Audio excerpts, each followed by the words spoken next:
Hello बच्चों, कैसे हैं। आशा करते हैं कि आप लोग कल का वीडियो देखे होंगे। कल के वीडियो के लिए हम आप लोग से एक रिक्वेस्ट और माफ़ी मांगना चाहते हैं कि कल कुछ टेक्निकल इशू के कारण थोड़ा सा वीडियो का क्वालिटी लो हो गया था, लेकिन कोई बात नहीं, उसमें साउंड्स क्लियर थे। तो आई होप आप लोग पढ़े होंगे। और नेक्स्ट आज हम उसके आगे चलेंगे। आज अपना चौथा दिन है, चौथा लेक्चर है ना। आज सेम चैप्टर ही है, प्रकाश का प्रवर्तन। आज हम उसके आगे चलेंगे जो कि एग्ज़ाम के पॉइंट ऑफ व्यू से बहुत ज़्यादा ही और हर साल या तो इसके से संबंधित न्यूमेरिकल आ जाए या ये खुद प्रूफ करने के लिए आ जाए। हर साल पूछ रहा है। विगत 5 वर्षों का आप क्वेश्चन बैंक उठा के देखिए, उसमें या तो इससे संबंधित कोई न्यूमेरिकल दे देगा आपको या फिर एक खुद ही प्रूफ करने वाला, और वो है गोलीय दर्पण के वक्रता त्रिज्या एवं फोकस दूरी में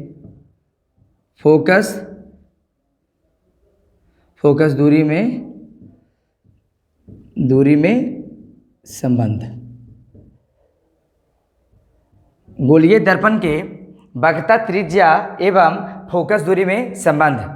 तो इसके पहले सबसे पहले हमको अवतल दर्पण, कोई भी गोलीय दर्पण में एक लेंगे तो क्या सबसे पहले हम एक अवतल दर्पण ले लेते हैं। दर्पण है तो उसके बैक साइड में कलई किया हुआ होगा, गारंटी है, ठीक है, तभी दर्पण बना। उसके बाद प्रधान अक्ष बना लेते हैं।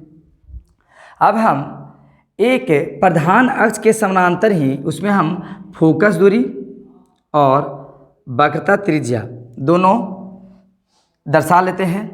बोलता है प्रधान अक्ष के एक समानांतर किरण लेंगे। पहला किरण हम कहाँ ले रहे थे? प्रधान अक्ष के समानांतर।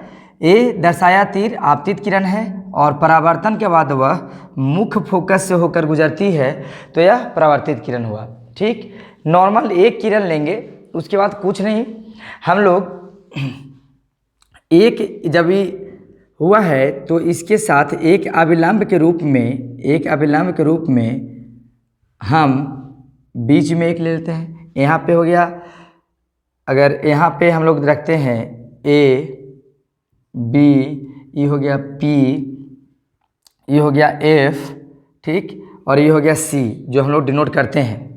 ठीक, तो इसको हम लोग को प्रूफ करने के लिए अब इस प्रकार का चित्र बन गया। अब हमको रिलेशन क्या करना है बेटा? CF और FP में रिलेशन, CF और PF में रिलेशन स्थापित करना है। तो इधर आके हम समझाते हैं आप लोग को। देखिए, यहाँ से शुरू करते हैं। ई कोण हो गया, जब आपतन कोण हो गया तो ई हो जाएगा I और ई कोण हो जाएगा क्या? R। इतना पता चल रहा है। और ई वाला भी कोण नाम दे देते हैं, कोई दिक्कत नहीं। I और R अभी इतना ही से काम चलाते हैं। ये हो गया I, ये हो गया I और ये हो गया R। बोलता है कि हम जानते हैं कि कोण देखिए, यहीं से स्टार्ट करते हैं। कोण ABC इक्वल टू कोण क्या है बेटा? BCB और F। कोण ABC बराबर कोण CBF यहाँ बता देते हैं। ABC मतलब इस कोण के बारे में बात कर रहे हैं अभी हम। कोण CBF मतलब हम इस कोण के बारे में बात कर रहे हैं। ये दोनों बराबर हुआ किससे बेटा? परावर्तन के नियम से। आपतन कोण बराबर नियम से, आपतन कोण बराबर परावर्तन कोण के। ठीक, पहला ये हो गया, काम खत्म। सब कह रहे हैं इसको एक मान लीजिए, कोई दिक्कत नहीं, पहला रिलेशन है। फिर नेक्स्ट कोण ABC इज इक्वल टू कोण BCF। ये किससे बेटा?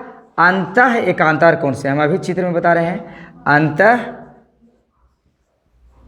एकांतर कोण से। ठीक, ये बोलता है दूसरा संबंध हो गया। अब एक और दो से, एकदम बेसिक समझिए, एक और दो से क्या है जी। अब देखिए ई कोण ए बी सी और C B F, C B F, और जब ई इसके बराबर है और ई इसके बराबर है तो कोण हम बोल सकते हैं ना, कोण कोण दोनों देखिए ए बी सी, तो दोनों का RHS बराबर होगा बेटा कुछ नहीं, सी बी एफ बराबर कोण बी सी एफ। क्या है जी, ये दोनों मतलब ई कोण सी और कोण ई वाला जो कोण है आर, ये दोनों बराबर है। इसका मतलब जो त्रिभुज ई बना है, इसीलिए हम कह सकते हैं क्या कि त्रिभुज बी सी एफ एक समद्विबाहु त्रिभुज है।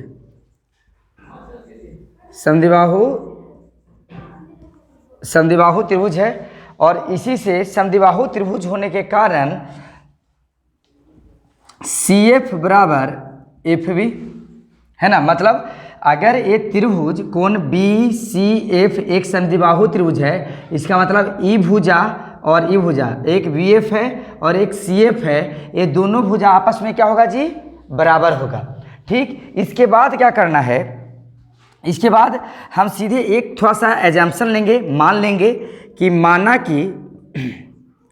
कि बी पॉइंट, बी बिंदु जो है, बी बिंदु P के अत्यंत है ना, अत्यंत जो होता है या अत्यंत निकट है, मतलब ना के बराबर निकट है, निकट मतलब दम ए बी बिंदु कहाँ पे है, इस जगह पे। तो क्या हो जाएगा बेटा, तो क्या हो जाएगा, BF बराबर PF, BF जो ही दूरी रहेगा वही PF का हो जाएगा, AP है।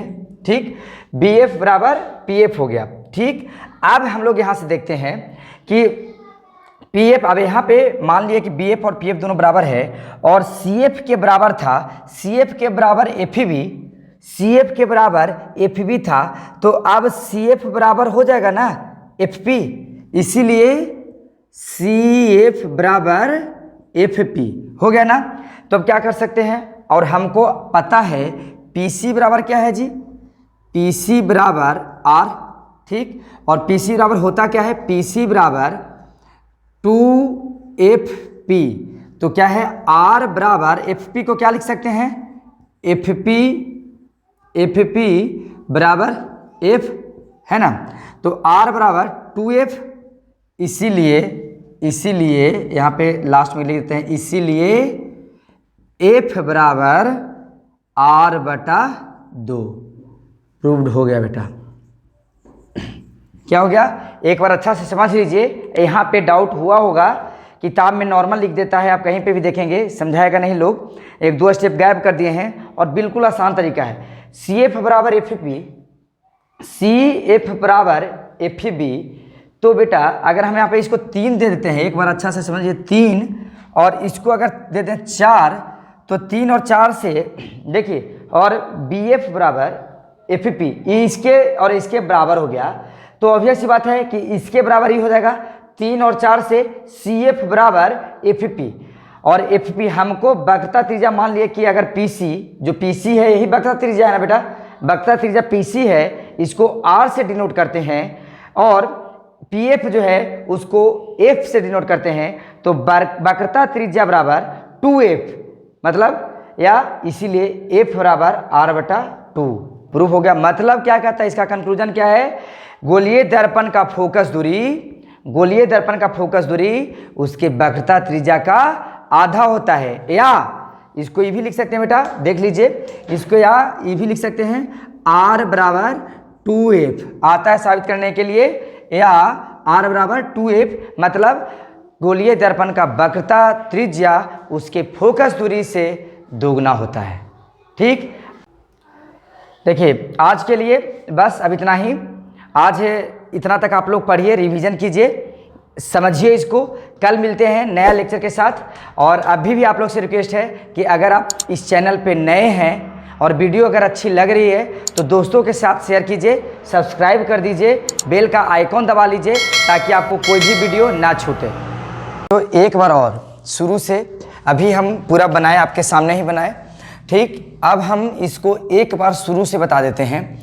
एक अवतल दर्पण लेते हैं, उसमें सबसे पहले प्रधान अक्ष के समानांतर एक किरण लेना है, वह परावर्तन के बाद फोकस बिंदु से गुजरेगी, और एक अभिलंब जो आपतित किरण और परावर्तित किरण के बीच का लंब होता है वो वक्रता केंद्र से खींच लेना है। ठीक, अब हम शुरू करते हैं बेटा। कि इतना पता है कि आपतन कोण मतलब ए बी सी, कोण ए बी सी बराबर परावर्तन कोण, कोण सी बी एफ या एफ बी सी, ए वाला जो है दोनों आपस में बराबर होता है। किस रूल से बेटा? परावर्तन के नियम से। आपतन कोण बराबर परावर्तन कोण, मतलब आई बराबर आर होता है, इसलिए दोनों कोण बराबर हो गया। ठीक, अब हम देखते हैं बेटा कि ई जो है लाइन और ए लाइन दोनों पैरेलल है। क्या है बेटा? ए लाइन और ए लाइन दोनों समानांतर है, और यह जो सीबी रेखा है वह एक तिर्यक रेखा है जो इस लाइन को प्रतिच्छेदित करता है। इस कारण से हम लोग कोण ए बी सी और बी सी एफ, कोण ए बी सी मतलब कौन सा बेटा? कोण ई, और कोण बी सी एफ मतलब कौन सा कोण? ए कोण, दोनों आपस में बराबर होंगे, क्योंकि हमको पता है कि अंतः एकांतर कोण का मान आपस में बराबर होता है। लिख दिए हैं अंतः एकांतर कोण से। ठीक, नेक्स्ट समीकरण 1 और 2 जो दोनों रिलेशन आया, तो देखो बेटा ई इसके बराबर हुआ, ठीक, और यही कोण सेम कोण इसके भी बराबर है। मतलब देखो एलएचएस इसका जो एक में एलएचएस है कोण एबीसी मतलब बी कोण, और एलएचएस रिलेशन 2 में है कोण एबीसी मतलब बी कोण। दोनों कोण के बराबर अलग अलग वैल्यू, देखो यही कोण दोनों कोण से बराबर है, कोण सीबीएफ और कोण बीसीएफ। ये दोनों कोण से अब हम संबंध 1 और 2 से इतना करेंगे कि 1 और 2 से क्या करेंगे? कोण सी बी एफ ई कोण और कोण बी सी एफ, कोण बी सी एफ, ये दोनों कोण बराबर हुआ। अब हम त्रिभुज के प्रॉपर्टी से 9th से ही पढ़ते आ रहे हैं कि अगर किसी त्रिभुज के दो कोण अगर बराबर हों तो संगत भुजा भी आपस में बराबर होंगे, और अगर दो भुजा बराबर है किसी भी त्रिभुज के, तो उस त्रिभुज को हम लोग क्या बोलते हैं? समद्विबाहु त्रिभुज। क्या बोलते हैं बेटा? समद्विबाहु त्रिभुज। तो देखो BCF एक समद्विबाहु त्रिभुज है, लिखे ना, इसलिए BCF एक समद्विबाहु त्रिभुज है, मतलब ई भुजा और ए भुजा दोनों आपस में बराबर होगा, मतलब CF बराबर FB। ठीक, CF बराबर FB। चलिए इसको रिलेशन मान लिया हम लोग 3। अब देखते हैं बेटा, माना कि बी पॉइंट अगर बड़ा द्वारक हो और ये नजदीक में आ जाए तो बी पॉइंट, बी बिंदु पी के अत्यंत निकट है। मतलब अगर यहाँ पे हो बेटा तो इसको जरा देख लीजिए फिर से कि अगर ऐसे करके हम लोग इतना बराबर है तो लगभग दोनों लाइन क्या हो जाएगा? ई लाइन और ई लाइन क्या हो जाएगा? बराबर हो जाएगा। तो ये दोनों लाइन बराबर है, इसीलिए बोलते हैं BF बराबर PF, मतलब ई दूरी और ई भुजा दोनों ही बराबर होगा। तो देखिए इसीलिए CF बराबर FP, मतलब क्या है? CF बराबर, अभी हम लोग को यहाँ 3 से है ना जी, ये 3 से क्या हो जाएगा? CF बराबर FB जो दिया हुआ है FB, तो क्या है? PF के बराबर जो हम लोग का E दूरी और A दूरी दोनों बराबर है, तो हमको पता है ना कि E और E दोनों आपस में ही बराबर होगा। क्यों? क्योंकि E दूरी इसके बराबर है, ए दूरी इसके बराबर है और ए दूरी इसके बराबर है, तो हम लोग बोल सकते हैं ना FP बराबर CF, जितना यहाँ तक दूरी है उतना ही दूरी इतना होगा। और हम अब PC को हम लोग सूचित करते हैं R से। क्या है बेटा? चूंकि PC बराबर R, इसके ब्रैकेट में लिख देते हैं क्या है जी? वक्रता त्रिज्या है, वक्रता त्रिज्या है, ठीक है, दर्पण का। इसीलिए PC बराबर 2FP। देखो PC बराबर FP है ना, FP प्लस CF। अब FP या CF दोनों आपस में बराबर है तो हम लोग लिख सकते हैं ना, क्यों लिख दिए हैं 2FP, मतलब 2 बार। इसको एक बार फिर से देख लीजिए, 2FP क्यों लिखाया? क्योंकि हम लोग जो लिखे हैं PC बराबर, तो PC बराबर देखो ना, PC बराबर FP प्लस FP नहीं होगा, क्यों बेटा, इसको भी देख लीजिएगा, F P plus F P नहीं होगा, F P plus F P 2 बार, क्यों, क्योंकि ई और ई दोनों बराबर साबित हो चुका है, इसीलिए आर बराबर 2f, इसीलिए आर बराबर इसको एफ लिखते हैं, क्यों, हमको पी एफ को क्या बोलते हैं, एफ लेते हैं, चूंकि पी एफ बराबर एफ है, तो क्या आर बराबर एफ प्लस एफ मतलब 2f, इसीलिए एफ बराबर आर बटा 2 या आर बराबर 2f।